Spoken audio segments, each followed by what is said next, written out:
clerk will read out the names. And in the watch.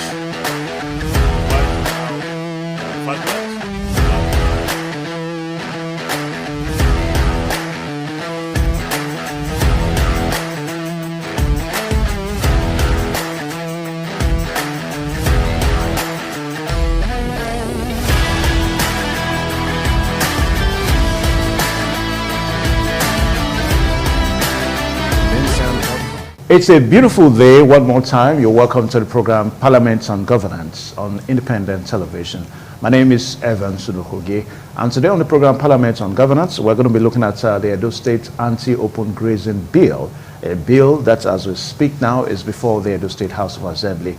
And of course, there has been a call recently that there is the need for inputs to be part of the bill. Now, who makes these inputs? What kind of inputs? And from where would the inputs come into the bill? So that at the end of the day, we'll have a robust and a varied bill that we manage, issues of grazing in Edo State. To look at this bill today, and of course, also the need to make inputs, we're so privileged to have Barrister Dr.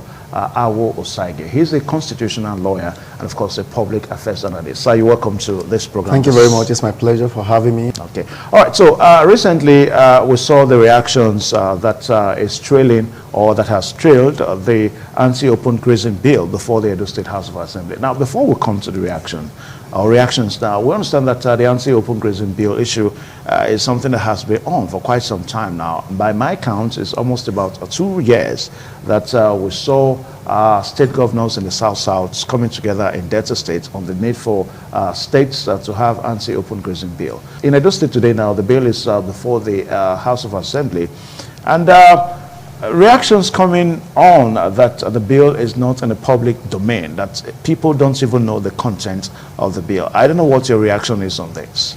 Well, the State House of Assembly is saddled with that responsibility in as much as we know, and they are there to represent the people to a great extent. But again, even at that, I think it's something that everyone should be carried along, as far as to also look at it critically to ascertain what will be the best position of the people, because eventually we're not going to be dealing with just passage of bills. We're talking of lives and threats and the problems that have been associated with the open grazing, activities that have claimed so many lives, and these are things that are trying to curb. So I think the host community and those lands wherever that will be used for these grazes to be used in the course of grazing, I think the host community should be carried along, and robust, deliberation should be considered other than just, the way it's going now. I think it's not something like, we had a public talk, back and forth, town hall talk, people coming with their position, and that was even when they said, no, we will not allow this open grazing to continue and all of that. I think it's a good thing for government to be more open and carry the people along and allow them to contribute, other than just saying, well, it's a bill and a bill as it stands. I think that's my opinion. Okay. All right. So as we speak now, the bill is still before the Edo State House of Assembly, just like what we said a while ago, and it's still expecting, it's still under consideration. At the end of the day, it's going to expect a passage before it gets the accent of the governor. Yeah. Now, you talked about that host communities should be brought into the consideration. Yes. Does that suggest that at the end of the day, that portions of land will be given to cattle rearers in the state? Because that seems to be one major issue that concerned citizens. We saw reactions recently in Edo State, whereby members of civil societies, civil society organizations have to make their reactions. So are we saying that at the end of the day, that Edo State as a state should cede arable lands to cattle rearers? It's a two-way thing. And now if we look at it from that angle, I think because of the trouble that have ensued over time, that's why the people are now beginning to act. No, we don't want them around. They should leave and all of that. But again, cattle rearing is not bad. It's all about how we could manage it. It's everywhere all over the world. There are better ways, like I said. It's the mode and the way they have been handling it over time. Now, if we're not saying government should cede, as it were, because cattle rearing is private business, we could not be considering that as, it's a private business, and if those cattle rearers so desire to have lands, they are Nigerians, for goodness sake, and they could approach any community of their choice and acquire this land. But the big question again, will those communities receive lands, would they sell to them in as much as, okay, from what is going on? I think this way government probably could be, I'm not very sure, I don't know, because I'm not part of the government, you know. I don't know if that's basically why they are trying to say, okay, let's see how we could look into all of this. But otherwise, I don't see any need for the government or the bill to be, executive bill could come up to say, well, this is what we should do and all of that in that regard. All they needed to do is to go to where they feel there are expanse of land that they could, you know, graze and all of that, meet the host community and negotiate with them, just the way we do when we want to buy lands, and then you pay and it becomes yours. So I think that's basically how it should go. But if it's going in this dimension, I think that's where people are saying, why is government so particular about this? You know, where there are other, you know, businesses that could be done with land, like, you know, farming and all whatnot. Why is government also pressing on a bill to give farmers land, and I want to sell something somewhere, government should pass that? So what is government's business in this business? I think that is basically why the people are beginning to ask questions and they are beginning to act suspiciously. But I think government is in the best interest of everyone. And if that is not the case, they can't be there. And then there are also checks and balances, hence is before the House. You know, it's not about the executive alone now. They have said this is what we feel. And the House of Assembly is there to represent various constituents. And that's basically how it runs. And if that goes on and it become an issue, it can also get to court, and people take government to court, and our friends and activists and loved ones that believe this is not what should be done. We could also fight, and you know, like you already know about the protests ongoing, and people are saying no. So there are different ways you could say no. You know, government is all about the people. It's for the people. It's not for they themselves. It's for the people. You must listen to the people, because he who plays the piper dictates the tune to a great extent. But again, you must also understand that these persons that are suffering, that are facing, you know, these guys in the bush or in the forest or in the lands we are talking about now, they have some kind of experiences. We have heard of people that were killed, that were raped, that were attacked by these herders, and this is still fresh on the mind. And if we have all of this put all this in consideration, we will have to look at it properly and not to make a wrong decision in this whole matter. Okay. All right. So the bill we are talking about is actually a 24-page bill, though some persons have said that they are yet to see the bill. But the bill is already in the public domain now. You can Google Edo State Anti-Open Grazing Bill. You can Google that, and you find out yourself, so that you can actually know the contents of the bill. Well, I have seen a copy of the contents of the bill, and there are clauses that talks about the need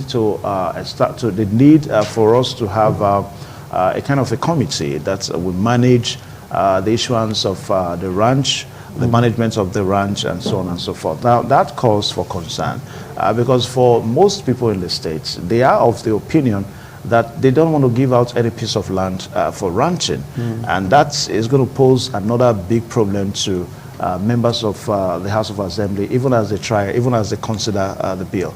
Now, if that be the position of most people in the state, that they don't want to cede any portion of land to any person for cattle ranching, do you think that after it all, that we will find a solution to all the issues as it relates to cattle grazing in Edo State? Yes, government owns all the lands. You know, it's government that owns everything.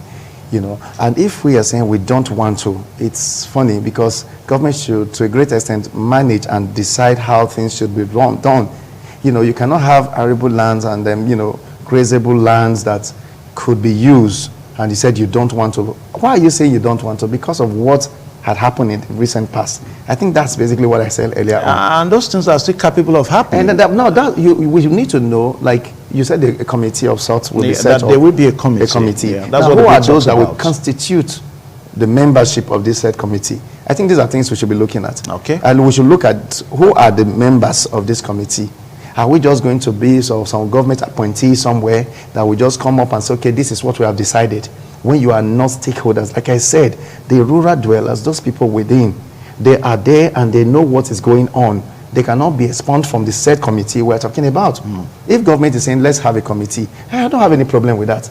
government can say, well, we should have some ranch around some, you know, and you say, well, I don't, we should have, because we have to diversify the economy. We can't just, you know, major on one thing. We should also open up the economy and ensure there's, you know, prosperity in that regard. Yeah, so, but Doctor, you seem to be looking at ranch as it sounds, but for most persons reacting against, you know, ranching, yes. They are probably looking at the bigger picture. Yes. The attendant menace that goes with some of these persons, you know, in this cattle rearing business. Yes. At the end of the day, you give a ranch to XYZ community, okay. and cattle rearers come to settle there. They dwell there, they live there. We've had similar issues whereby you allow them to stay, and before you have it, they begin to, the allegations is that they begin to propel some form of menace. So, like I said, you know, if I'm ceding certain lands to you for business, the condition, terms and condition will be established, will be documented. Just like maybe I'm leasing a land, for instance. I would suggest that it should be leased for a year or for some years. If we see how when we could renewable lease over a period of time, not just acquisition outrightly. That's not what I wouldn't support that. You know, you should lease it for XYZ year, and if that will put you or the rearers in check, bearing in mind that it's just a lease. If I misbehave now, they have the right to say no. So lease is for some time, and after the time expires, you know, you could say, well, I don't want again because of your bad conduct. I think that is what I personally would suggest. And they shouldn't see it as, oh, we won't give our lands to them. No, you could do that, but there should be some clauses. And then this is something that will be documented properly. It's not an issue of maybe we have given you, you now constitute that, you now live there, you now become, you know, that's forming some local structures there and making it look like you are now a local government of sort, and, you know, all those kind of stuff. You can check it. It's proper drafting. Draft this agreement between the community or whatever government is giving you lease over a period of time. On that basis, you know, maybe government say, I've taken over this land for this purpose, but yeah, that's fine. Okay, we'll give you this land, but we need to know those that will be in that committee. That will be, you know, because somebody will have to report back to government, because government will not be everywhere. You have people there that will say, oh, this was happening. Reports, they are still doing this and they are that. Okay, we don't want, okay, next time we want to, you know, opt out of this agreement. And that will put them in check. But to say, well, we don't need them, we need, yes. We keep saying that river kill people, we still drink water, and we agree. I'm not saying it because I'm not empathetic about the death of those that have lost their lives. I'm saying it's unfortunate that it happened, but we can move on, because it will be worse off if we don't. Because these guys want to do their business. That's their only source of livelihood. So if we say we urge them out of business, go home, go to your village or go wherever, we don't want you here, they will not continue to constitute what they are. If people have been killed over time, and, you know, let's come together and have it. See what you did yesterday. But what about states that you don't have them grazing around openly? Take, for example, Ondo State. Ondo State has a law, an anti-open grazing law in the state. Yes. Don't you think they live at peace there? But the peace may not be forever. You know, what I believe is, you know, you don't just do things in the heat of the passion. Yes, obviously you may have some temporal peace. Now, the reason why I'm saying this is just what to say, that we cannot tell them to go home, that what become of them and all that. Now, whereas we have some states that they don't even open graze there anymore. So people are living in those states. Yes, they are living, but we don't know the consequences that is likely to. Are you saying that there are consequences if we tell? What I'm saying is, it's general. We are looking at general security problem in the country. We already have states. In the state and in the country. And in the country, in the state and in the country. Yeah. Now, when you create a room for persons to start, you know, 20 tantrums and begin to misbehave, I for one believe we can always negotiate our way to peace. I believe that. We are a very receptive kind of persons, and I don't feel it's all about you don't come here, you go, or you all of that. Yes, we can do that. Yes, but we need them, and it's adding to the, you know, to the business of the state, and it's an income to us. You know, if we don't have cattle rearers around, we need beef meat and all of those stuff. You know, it will be something else. So we don't look at it from one angle. But they come as about the benefits, the profits, the people that are engaged, women selling in the market, and all of that. So okay, are we saying we don't want beef meat anymore? They are the guys that are into it, and they are the one that supplies us. We want the party somewhere. We are doing 25th anniversary of ITV. We need some. Where do we get all these things from? So we are looking at that also. It's not just one angle. We are looking at one angle that, oh, look at the risk, or look at what they have done. Like I said, it's the law that has everything. The courts is there. The bill, whatever that it's going to be at the end of the day, is there. If somebody runs foul, goes against it, then remember before now we had this development the CDA association. And the association. You saw what it was, everyday trouble back and forth. But with the way the governor and the government of the day have handled it to a great extent, you can see some sanity. You can see people coming out online now to say, well, my land has been restored back to me, and a whole lot of stuff like that. So let's us not just conclude now. Let's see how we can look at it. If it's not working, we can still cry out and say, no, this is not working. But I don't believe in not negotiating. I believe we could sit down. Every Nigerian have right to stay anywhere. Yes, you can do business, you can come. I can go to the north, I can stay there. I'm a Nigerian. So there's no state that is limiting me. I can decide to move to Yobe, Gongola, wherever in the country, and nobody will restrain me as far as I'm a Nigerian and I want to do business. I think the reason why government is trying to check them or put this in place is because they want sanity there. And I don't think they will override the interests of the people. I don't think the government of the day will now subject the interest of its people as against, businessmen. I don't think so. Okay. I don't think so. All right, the program one more time is Parliament and Governance on Independent Television, and our guest today is Barrister Dr. Agu Osage, a constitutional lawyer, and we're talking about the anti-open grazing bill at the Edo State House of Assembly, the need to make imputes, that's the issue now, because a lot of persons want to make imputes into the ongoing bill. Now, Barrister, when we talk about bills now at the Edo State House of Assembly, we must not fail to realize that as we speak now, there are constituencies in the Edo State House of Assembly that are not represented. We remember the issue of the 14 House of Assembly members that declined, their membership of the House. They were not there at the inauguration. Those seats are still vacant. Now, if we have this scenario playing out at the Edo State House of Assembly, and we have the issue of this magnitude being discussed, issue that is supposed to bind on every member of the states through our representation, representations at the Edo State House of Assembly. Yes. If at the end of the day we come out with such a law, the bill transmits into a law, are we going to say that we've been able to make a wholesome bill into a law out of all this, when we don't have the House as a complete House? Thank you very much. I do appreciate the fact that, yes, the lawmakers are not, let me put it, they're not complete in the House as it ought to have been. But again, in situations like this, what do? I believe the ones there now will not be speaking for themselves alone. They will now be kind of, overlapping into some other constituents, because their brothers and friends and colleagues that should have been there are not there for some political reasons and legal issues that have restrained them from coming in. I have seen football matches where you have about 9, out of the 11, you have about, I think there was a particular, I'm not a football fan, maybe about 8 of them, or 1 or 2 red card. Yes, and in that situation, hold on. I'm coming. And they go on to win the match. But what I'm trying to say here now, there are people in those constituents, in those localities.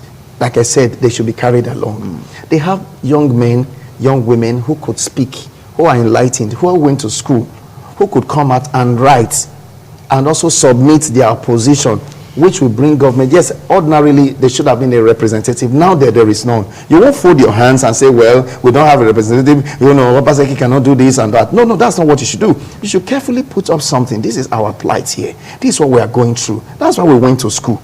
And you transmit it to the governor or to the government, as the case may be, or to the House. This is what we are not represented. And you could even use the civil society to champion your own cause. This is what we are asking for.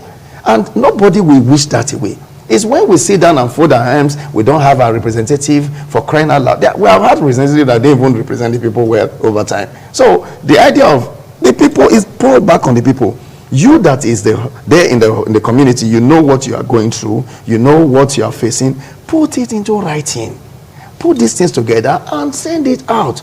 You can make it a public, you can put it on social media, everybody is reading.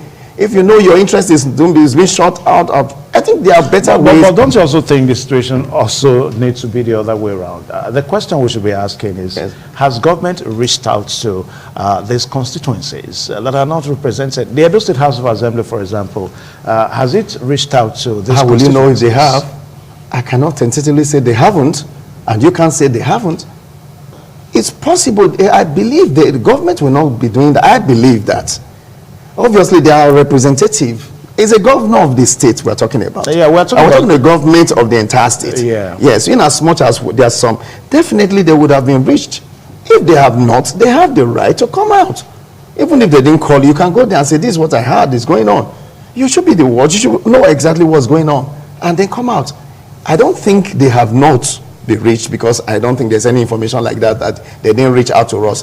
Okay, now that they didn't reach out to you, now that you know there's a bill that will soon be passed into law, what will you do? Will you not sit back and say they didn't reach out to me, I should wait until they reach me? Come on, you jump on the street and go and meet them. I think that's the best thing one should do, because you, at the end of the day, you're the one and your people in that local environment that suffer the consequences. I think that is how it should be done.